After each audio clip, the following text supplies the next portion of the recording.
majalisa Shab Juma. Aga on va Ali Nazar. Ali Akbar.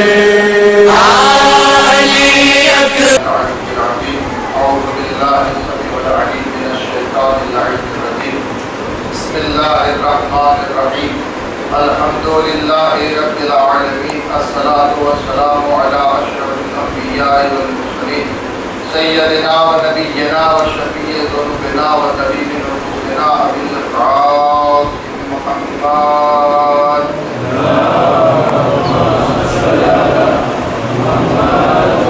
وآلہ وأہل بیتہ وعترتہ الطیبین الطاہرین المعصومین المظلومین المستجابین المستغفرین الذين أذهب الله عنهم الرجس أهل البيت ويطهرهم تطهيرا.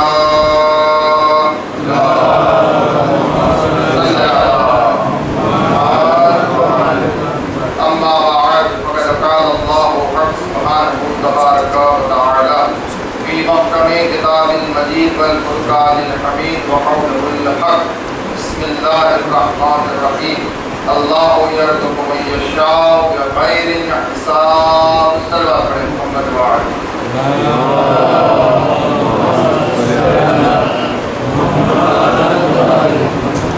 خداوند عالم خدای پاک نے پوتر کتاب માં બધાને ખુદા ને તૌહીદ પરસ્ત ઇન્સાનો માટે ઇરશાદ ફરમાવી દીધું છે કે હુ અલ્લાહ ચાહો તેના રિસ્ક માં રોજી માં એટલું અતા ફરમાવી દઉં કે જે બગैर હિસાબ કે જેનો હિસાબ પણ મુમકિન નથી. કોઈ દુનિયા में वो હજી એકાઉન્ટેબલ પસાર નહીં થાય કે જે અલ્લાહના આપેલા રિસ્કને જે છે પોતે ગણતરી કરી શકે, અલ્લાહના રિસ્કને જે શુમાર કરી શકે. દોસ્તો,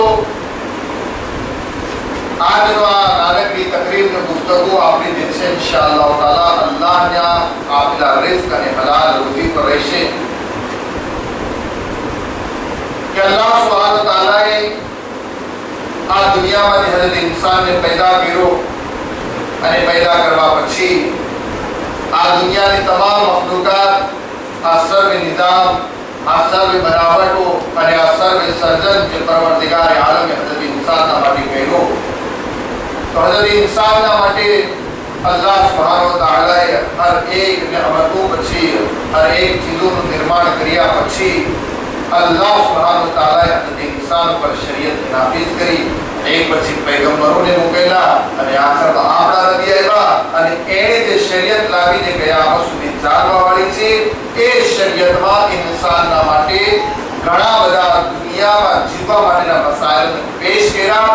એમાં જે મસાઇલમાંના એક મસાઇલ હતા ઇન્સાનની જિંદગીના વેપારના માટે, કોમર્સના માટે.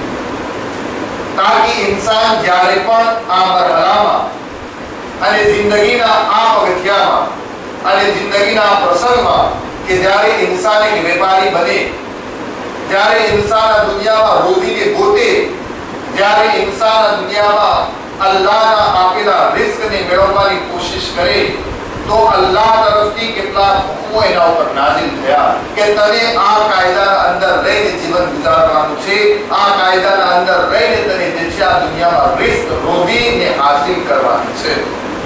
એવું ન કહ્યું અલ્લાહે કે ચાહે તું ત્યાંથી હાથ મારીને રિસ્કને હાસિલ કર, ચાહે રીતે કોઈ દબાવીને રિસ્કને રોજીને હાસિલ કર, ચાહે હરામ ચીજથી તું રોજીને હાસિલ કર. કહ્યું ના, अल्लाह चाहे छे कि हजरत इंसान पाक અને પાકીઝા રોજી કમાય અને એની રોજીમાં બરકત દેવા વાળો હું ખુદાવંદ આલમ અલ્લાહ સુબ્હાનહુ તાલા છે અને એવી રીતે રોજીને પેશ કરે છે, એવી રીતે રોજીમાં બરકત આપતો જાય છે કે જ્યારે ઇન્સાન હલાલ અને જે રસ્તાથી કમાવવાનું છે એ રસ્તાથી જ્યારે ઇન્સાન કમાવતો થાય છે ત્યારે આજે દુનિયામાં આની જો બરકતનું નામ અલગ અલગ છે. બરકત હજરત ઇન્સાન એને સમજે છે કે એના પાસે વધારેથી વધારે મોટામાં મોટી ગાડી હોય, સારામાં સારો ઊંચા મેલા કારતેમાં એને મોટામાં મોટો બંગલો હોય, या એના પાસે સારામાં સારું જે છે જેને કહેવાય કે હર એક ચીજો કે કે જેને દુનિયાવાળા કહી શકે કે આ માણસ જેને કહેવાય કે પૈસાવાળો છે, એ તમામ પ્રકારની ચીજોની વસાવે અને બીજો ઇન્સાનને જોઈને કહે કે જો અલ્લાહ કેટલી એને બરકત દીધી છે. આજે આજનો ઇન્સાન બરકત સમજે છે અને એ ચીજને હાસિલ કરવા માટે, એ મોટી ભવ્યતાને મેળવવા માટે અને એ ચીજોને પોતે જે છે લેવા માટે ઇન્સાન આંધળી દોડ મૂકે છે. यानी आंखों ने बंद कर दे છે, દિલને સોચવાનું બંધ કરી નાખે છે, શરીયતને એક કોટેમાં કરાવી દે છે અને પછી એ ચાહે છે કે હું આને હાસિલ કરું, હું આને મેળવું, હું આ બંગલો બનાવ્યો છે એના કરતા મોટો બનાવું, આને આ ગાડી લાવ્યો છે એના કરતા મોટી ગાડી લાવું, આ આવું શમીઝ પહેરે છે હું લાખો એનાથી સારું લાવું, હું આ આદુ લગાવીને આવે છે પરફ્યુમ એના કરતા સારું લગાવીને આવું, અને આ વસ્તુ જે છે જ્યારે મારા હાથમાં આવી જશે તેનો મતલબ એ થઈ ગયો કે દુનિયામાં અલ્લાહે સૌથી વધારે મને બરકત આપી. ના દોસ્તો, બરકત એવું નામ નથી કે વિલામાં રહેતો હોય, સારા ગાદલામાં સૂતો હોય, સારી ગાડીમાં ફરતો હોય અને સારું ખાવાનું ખાતો હોય. બરકત એવું નામ નથી, બલકે બરકત એવું નામ છે કે ઝૂંપડીમાં રહેતો પણ સુકૂન હોય, ગાદલાનું ઠેકાણું ના પણ નીંદર સારી આવતી હોય, પૂછમાં ચડીને જાતો હોય પરંતુ સફર હલાલ થતી હોય અને હર એક જગા ઉપર એ ઇન્સાન પોતે સુકૂન ટ્રાન્કિલમાં ન કે ડિપ્રેશનની ગોળી કરતો હોય, ન કે તાસુ ઉતારવાની નોર્મલ કરવાની ગોળી કરતો હોય. અલ્લાહ ન કરે આ બધું હોવા છતાં જો દુનિયામાં ઇન્સાનના માટે સુકૂન નહીં હોય તો બધું હોવા છતાં પણ અલ્લાહ એની બરકત અતા નથી કરી. અને એક ઇન્સાન કે જેના પાસે કશું જ ના હોય, સુસવો ખાતો હોય, રોગા ફાફા હોય પણ દિલ એનું સુકૂનમાં હોય, ખરી બરકત અલ્લાહ સુબ્હાનહુ તઆલાએ એના પાસે મૂકી છે. અગર એવું ના હોત ને તો ઇમામો કોઈ ઝૂંપડીમાં જિંદગી ના કાઢે, મોટાથી મોટા વિલા બનાવે. ઇમામ અલૈહિસ્સલાતુ વસ્સલામ સારા મળી જમાનાનો ઘોડો વાપરે છે દુનિયા ઇસ્લામ બતાવે. કેમ? દુનિયાને બતાવ્યું કે ભાઈ આ જે દેખાયું છે જાહો જલાલી એમાં બરકત નથી, એમાં જે ઇન્સાનનું સુકૂન નથી. ઇન્સાનનું સુકૂન ખરું અને બરકત ખરી એ છે કે એનું દિલ જ્યારે ટેમ થાય ત્યારે નમાઝ માટે ઊભો થઈ શકે. જ્યારે સર્વ એ તમામ વસ્તુઓ તમામ પ્રસંગ કે જ્યારે ખુદાને બોલાવવા માંગતો હોય માં આવીને એ ઊભો થઈ શકે. આજે હજ કરવા ઇન્સાન નથી જઈ શકતો, પૈસા છે, કેવી બરકત તારા પાસે. તું પૈસા વાળો છે, તું હજ કરવા નથી જઈ શકતો. કેમ? મોલાના 2 મહિના કે 1.5 મહિના મારો વેપાર બગડશે. ભાઈ તને આટલા વર્ષોથી તો ખુદાએ તને લીધો, 1.5 મહિનાનો વેપાર તને હજ માટે બગડી રહ્યો છે, તને ભારે લાગે. મતલબ શું થયું? પૈસા છે, બરકત નથી. ઇમામ હુસૈનનું ચહેલુમ થઈ રહ્યું છે, કોઈ દિવસ કરબલા નથી ગયો માણસ. ભાઈ કેમ નથી ગયો? મોલાના અલ્હમ્દુલિલ્લાહ ખુદાએ ખૂબ આપ્યું છે. શું થયું? બસ ઇન્શાઅલ્લાહ વિચાર કરીશું. મતલબ શું? બરકત એની નથી આવી, પૈસો આવ્યો એના પાસે. એક ઇન્સાન કે કોઈના પાસે જઈને હાથ લાંબો કરી મોમિન પોતાની ઇજ્જત પેશ કરી, ભાઈ શું કરું, ડૂબી ગયો છું, આમ થઈ ગયું છે, કાંઈક તું મારી મદદ કર. એ વખતે એનું દિલ જેને ના પાડે કે મોમિનની મદદ ન કરવા દે અને પૈસો પોતે સંગ્રહી રાખે, પકડી રાખે, તો એને શું કહેવામાં આવે છે કે અલ્લાહ એને પૈસો તો દીધો પણ બરકત ના દીધી. બરકત કોનું નામ છે? બરકત એનું નામ નથી. બરકત એનું નામ છે કે ઇન્સાન ભલે જે હાલતમાં હોય, હર હાલતમાં ઇન્સાન ખુદાના બતાવેલા રસ્તાઓ પર અને ખુદાના બનાવેલા કાનૂન પર ચાલી શકે અને એવું રોજી કમાય કે જે રોજી કમાવાનો હક અલ્લાહ સુબ્હાનહુ તઆલાએ એને આ દુનિયામાં આપ્યો છે. એમ નહીં કે જ્યાં મળે હાથ મૂકે ને જ્યાંથી મળે બસ લે અને બસ મારું બેંક બેલેન્સ ઠીક થવું જોઈએ, તમારું થવું હોય કે ન થાય. છઠ્ઠા ઇમામ અલૈહિસ્સલામના જમાનાની એક રિવાયત પેશ કરી તમારી ખિદમત હું તમામ કરું. છઠ્ઠા ઇમામ મૌલા ઇમામ જાફર સાદિકના જમાનામાં ઇમામ અલૈહિસ્સલાતુ વસ્સલામે પોતાના એક સહાબી જેનું નામ હતું મુસાદિક યા મુસાદિક એને કહ્યું કે સાંભળ, હું તને અમુક રકમ આપું છું, એ રકમનો તું માલ ખરીદ કર અને તું ક્યાં ઇજિપ્તમાં વેચવા માટે જા. ઇજિપ્તમાં, મિસરમાં. તો એ માણસે મોલાને કહ્યું કેમ? કે મારો કુટુંબ જે છે, મારો કબીલો મોટો થયો છે, ખર્ચા પૂરા નથી પડતા, માટે તું મારો રકમ લઈ જા, વેપાર કર, જે નફો મળે એમાં આપણે સમજી લઈશું. તો વિચારો, એ માણસે રકમથી વેપાર કરવા માટે ચીજોની ખરીદી, ઊંટ ઉપર નાખી લઈને ચાલ્યો મિસરના રસ્તા. ઇજિપ્તના રસ્તામાં. ઇજિપ્તથી મોર એક એવું ગામ પડતું હતું કે જ્યાં બધે ભેગા થાય, આવવાવાળા ને જવાવાળા ને બધા એમાં એકબીજાની મુલાકાત કરે, પૂછે કે ભાઈ ઇજિપ્તનો શું હાલ છે, વાકઈ વસ્તુ ચાલે છે, શું છે, વેપાર કેમ છે, કેવો ભાવ છે, શું છે. તો વહાં આગળ ઇમામનો આ સહાબી પણ પહોંચ્યો ને વાત બોલા આવવાવાળા માણસો પણ ભેગા અને બીજા આવનાર અરબના વેપારી પણ ભેગા થયા.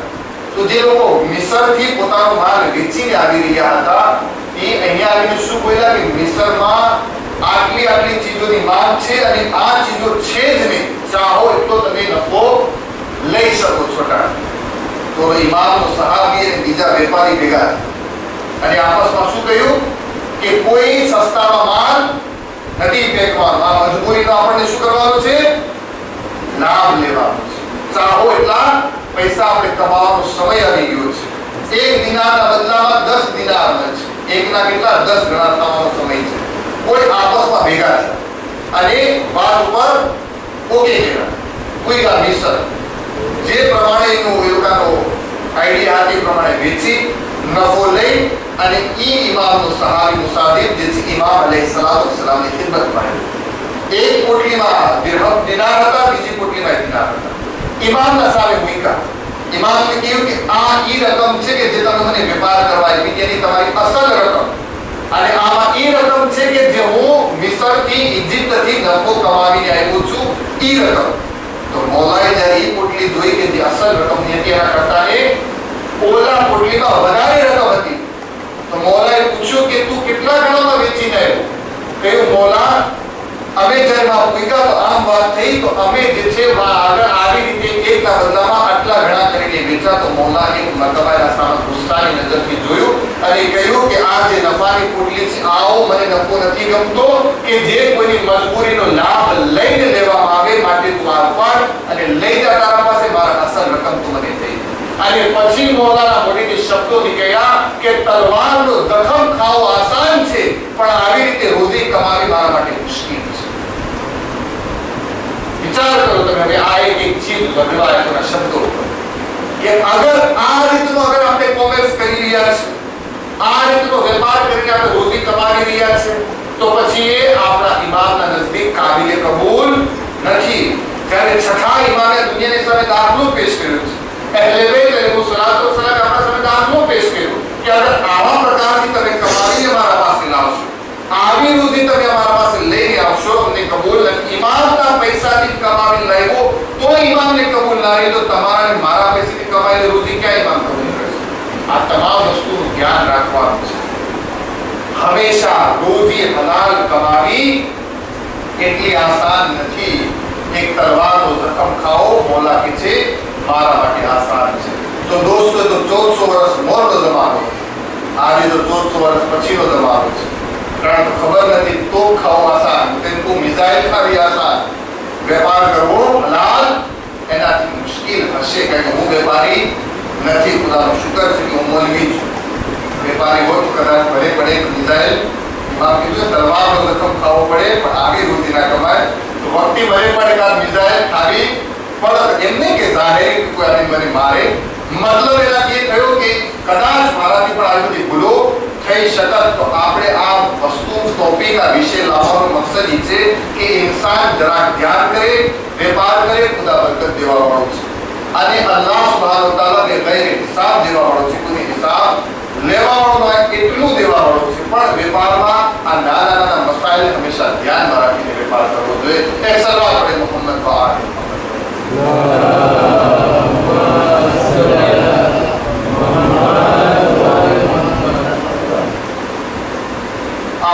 કરબલાની અઝીમ ગમને યાદ ફરમાવીને શહીદ માન્યા બદલીશ છે.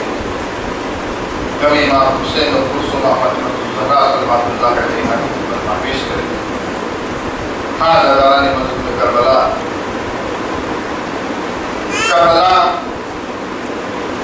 અને એમાં જે ગમ અહેલે બેત અલૈહિસ્સલાતુ વસ્સલામ પર ઉતારવામાં આવ્યો અને જે એક ગમ પસાર થયા કરબલા બાદ પણ હંમેશા કરબલા વાળાઓ કરબલાની યાદ કરીને રોતા રહેતા હતા. આ પ્રસંગે રિવાજો ઘણી ભરેલી છે કે આપણા ચોથા ઇમામ અલૈહિસ્સલામની જમાનો એના બાદ કરબલાના પછી મોલા હંમેશા રોતા રહેતા હતા અને યાદ કરતા રહેતા હતા. એક વખત એક સહાબી સવાલ કર્યો કે મોલા આટલું રોવાનું શું કારણ છે? મોલા એ તો જવાબ આપ્યો હતો નહીં કે રોવાનું કારણ બસ એ છે કે એ કરબલાનું મેદાનથી પણ વધારે ખતરનાક મેદાન કે જ્યાં આગળ મારી મા પહેર્યો, જ્યાં આગળ મારી ફૂફીઓ કે જેઓને સુરતનો તડકો પણ કોઈ દિવસ ન જોયો હતો એમની ચાદરો છીનવામાં આવી અને દર બદર ફેરવવામાં આવ્યા. માટે મોલાને જ્યારે કોઈ સવાલ કરતો કે મોલા તમને તકલીફ સૌથી વધારે ક્યાં પડી છે, તો મોલા હંમેશા કહેતા અશામ અશામ અશામ. સૌથી વધારે અગર મને કોઈ જગ્યાએ તકલીફ પડી હોય તો શામમાં પડી છે. કહ્યું મોલા શામમાં કેમ તકલીફ પડી? અરે કરબલામાં તમારા જવાન તો શહીદ થયા છે ને, અરે કરબલામાં તમારું ભરેલું ઘર લૂંટાણું છે ને, અરે કરબલામાં તમારા વાલીઓ વારીસો અને તમારા સાહાબાને અંસારોના લાશાઓને પામાલ કરવામાં આવ્યા છે. મોલા શામમાં શું એવી મુસીબત પડી? તો મોલા સજ્જાદી તો કહેતા હતા અરે તને શું કહું, અરે કરબલાના મેદાનમાં અગર લાશાઓને પામાલ કરવામાં આવ્યા અને અગર શહાદતો પેશ થઈ તો એ અમારા ઘરની મીરાસ છે. પણ હાય શામનું બહાદાર અને યઝીદનો દરબાર કે જ્યાં આગળ મારી ફૂફી અને મારી બહેનો અરે બેપરદાની હાલતમાં ઊભી રાખવામાં આવી અને જે રીતે કનીઝ સાથે વ્યવહાર કરવામાં આવે છે અને એવી જ રીતે મારી ફૂફીઓ અને મારી બહેનોને બોલાવવામાં. અલા લઅનતુલ્લાહિ અલલ કૌમિ ઝાલિમીન સયઅલમુ અલ્લઝીના ઝલમુ અય્યુમ મુન્કલબિન ઇલાહી હક્કી ઝહરા વ અબીહા વ અલીહા વ परवरदिगार हमारी नजीब इबादत में तू कबूल करिया. खुदा बंदा हमारा गुनाहान कबीरा सगीरा माफ करिया. परवरदिगार ने दरेक रिज़्क़ हलाल हासिल करवाने को तौफीक इनायत करिया. परवरदिगार मोहम्मद व आल मोहम्मद का जो बीमार मरीज बारीना अब्दुल भाई मोमीन बीमार दरेक बीमार को शिफायाबी नसीब करिया. बारे इलाहा हमारा जिंदा रोजगार खैर व बरकत नाज़िल करिया. परवरदिगार दुनिया में अपने गुनाह रखता तमाम मुसलमानों की हिफाजत करिया. बिलखुसूस तमाम शियाओं ने तरह ज़बान वाला किया અને તારી યાદની મુદ્દતીમાં અસરના ઝહૂર મતાઅડી ઇનાયત કરિયા. કે અપના દોસ્તોમાં हमारी गणतरी करिया. रब्बना तक़ब्बल मिन्ना इन्नका अंतस समीउल अलीम.